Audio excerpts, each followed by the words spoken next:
So, it really feels like there are two types of flagship phones nowadays. You've got one type, where the company's kind of decided, phones are capable enough already, let's focus on design, or software, or marketing. But then you've got the other type, who are like, screw that, we're putting everything in it. Enter the Mi 11 Ultra. This isn't trying to be a good phone, it's trying to be the best phone money can buy. The box is nothing special, but also more importantly, nothing's missing. It comes with a USB-C to headphone jack adapter, a standard clear case, and below the phone we get a USB-C charging cable and a 67-watt fast charger.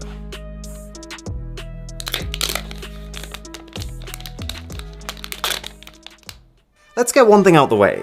Not everyone is going to like the way this looks. I've showed the Mi 11 Ultra to 7-8 people now, and the reactions have ranged from "that's the coolest phone I've ever seen" to "why are those so big" to "it kinda looks like it's trying to take over the world." And I think the reason it's so polarizing is that this is confident design. It's not trying to be a halfway house, it's not trying to please everyone. It knows what it wants to look like, in this case a technological behemoth, and it's running with it. The Mi 11 Ultra openly leaves elegance and sophistication at the doorstep, in place of an "I eat Samsungs for breakfast" type aesthetic.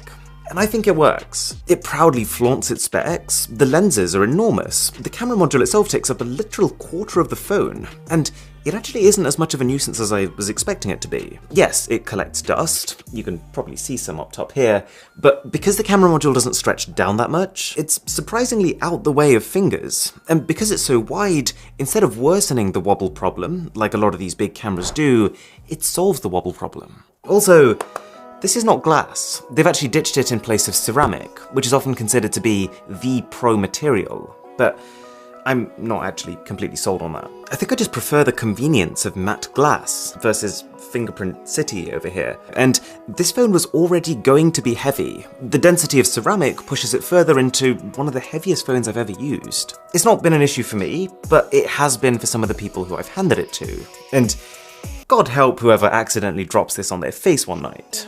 But more importantly is what this phone does. When I first started using the Mi 11 Ultra, I laughed. Because after months of phones that just could not match the Samsung Galaxy S21 Ultra, and who each just served to cement how special of a phone that is, all of a sudden we have a device that isn't just trying to trade blows and be comparable, Xiaomi's trying to kill Samsung. So, I'm going to show you how, and then I'm going to tell you why. To preface this whole thing though, they're about the same price, aka a lot of money. Okay, have a look at the S21 Ultra's display. I feel like the word phenomenal gets thrown around a lot, but I can't think of many things more deserving of that title. In fact, Samsung's phones have had such good screens that it's kind of just become a bit of a tradition that every time they release a new S-series phone, that becomes the best display of the year, until their own Note series phone comes 6 months or so later and improves on it. So, it's pretty cool that I can sit here and say Xiaomi's Mi 11 series of phones break that cycle, ironically using a Samsung-made panel. These are both A+, 6.8-inch AMOLED Quad HD+, 120Hz Gorilla Glass Victus HDR10+ adaptive panels. How many times did I just say plus? But Xiaomi's is even brighter, maxing out at 1700 nits instead of 1500, making it the brightest phone display possibly ever. It's got a 480Hz sample rate versus 240. That's how fast it's scanning for touches. It doesn't have that slight blue shift as you tilt the phone, and Xiaomi can display 10-bit colors versus Samsung's 8-bit. It's not actually a 10-bit panel, but it uses a technology that simulates having a greater color depth. It is also quad curved, so it slopes off on both the top and the bottom, as well as the left and the right, I guess to make gestures feel a little more seamless. Oi! But equally, because the only bits that aren't now curved are the corners, I can't shake the feeling that my phone just looks like it had a really bad haircut. More fundamentally though, Xiaomi has two AMOLED displays. So you might have heard of the Mi Band 5, their last generation activity tracker.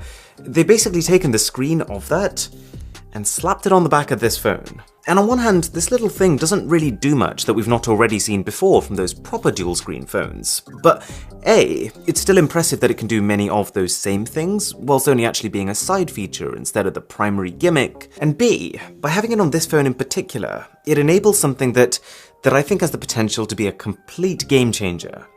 But I'm getting there. It does also have an amazing customization suite. You can have the time, an inspirational quote, you can have your face on there. But it's just strange that they've made it so that it turns itself off after 30 seconds maximum. Because am I ever actually going to keep my phone screen down just so that I can check the time by fiddling around to try and double tap this mini display on the back to wake it? Probably not. But yeah, providing you're okay with the bunny ear corners, I think Xiaomi's killed it with the display. But what about battery? Because the fact that the S21 Ultra has got 5000 mAh of the stuff, it's just meant that I've stopped thinking about it. And that's a good thing. It's not like we ever get positive battery reminders like, congratulations, you're still on 90%. So the less that the battery is on your mind, the better the battery is doing its job. And using this same scale, Xiaomi goes further, because it charges faster.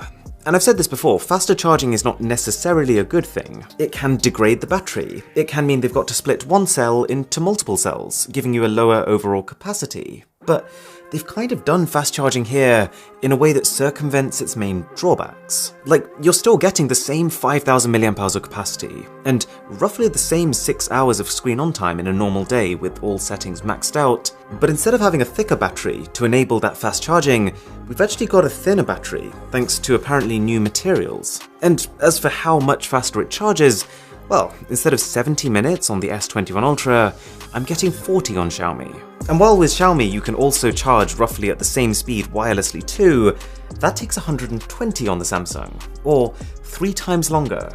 Now you might know that I'm not a huge wireless charging advocate, and you would have to specifically buy Xiaomi's proprietary wireless charger to get those speeds, but it's tough to argue in Samsung's direction here. Even though in all senses its charging is slower, they still don't give you a charging brick. Xiaomi does. Oh, before I forget, I did check my stats the other day, and 49% of you watching are subscribed, 51% of you aren't. So if you are enjoying this video, then a sub to the channel would be electrifying. Let's try and tip that balance. Okay, you're probably starting to notice a theme here. It really feels like with the Mi 11 Ultra, Xiaomi has taken Samsung's phone as a template, and then literally tried to one-up it in every aspect. Even its speakers sound basically the same, just a tiny bit louder, which is subtle, but is actually just enough of a difference for this phone to be one of the few that can pass the shower test. I.e., can I take it to a shower and still clearly hear the voices in a video that I'm watching? Xiaomi's even made it a faster phone. I ran the latest Antutu benchmark 5 times back to back, and you'll notice a few things. Firstly, that Xiaomi's display does start dimming itself extremely quickly, and you can't turn the brightness up yourself when it does that. But also, that in every benchmark, Xiaomi is very clearly ahead, and this is against the better performing Snapdragon version of the S21 Ultra. Xiaomi does reach a higher internal temperature, but it doesn't seem to affect its ability to sustain performance. Can I tell the difference when playing normal Android games? No, not really. But I can imagine that anyone who's looking to buy an Ultra phone will probably appreciate the extra 3 months or so of future-proofing that you might get with higher overheads like that. Besides, while both phones do come by default with 12GB of fast LPDDR5 RAM, Xiaomi comes with twice the fast UFS 3.1 storage. Here's the big news though. The number one thing that has kept Samsung in the lead is its cameras. I'll link my last comparison using it up here, but the crux of it is that Samsung's combination of reliability and versatility are currently uncontested. Till now. See, it's easy to look right past the Mi 11 Ultra's cameras. Okay, not that easy, they're half the size of my face, but the point is it's only 3 cameras. We've got 4 on the OnePlus 9 Pro, and that's not exactly considered top tier. But the thing with these 3 cameras is that each of them is extremely specialized. Like, this main camera has the largest sensor that we've ever seen on a smartphone, almost 20% bigger than Samsung's already enormous sensor. And this means 3 things. 1, incredible separation of foreground and background. It's not day and night over the Samsung, but it's taking great and making it better. 2, more light. If you go into a super dark environment, you will find that its shots look cleaner than the S21 Ultras. And 3, cinematic video. This is really more of a byproduct of the background blur, but the point is the benefits of it are far-reaching, as you can probably see. I could spend a long time talking about this camera system because there is so much going on, but the high-level summary is this. For the most part, the Xiaomi Mi 11 Ultra's cameras trade blows with Samsung. This thing can shoot 8K video on all 3 of its lenses. even if that is more for bragging rights than anything practical. Its slow motion is not just twice as slow, but better quality, and its ultra-wide camera is supremely wide, noticeably more than that of its counterparts. But Samsung's colours are more consistent, and for my taste,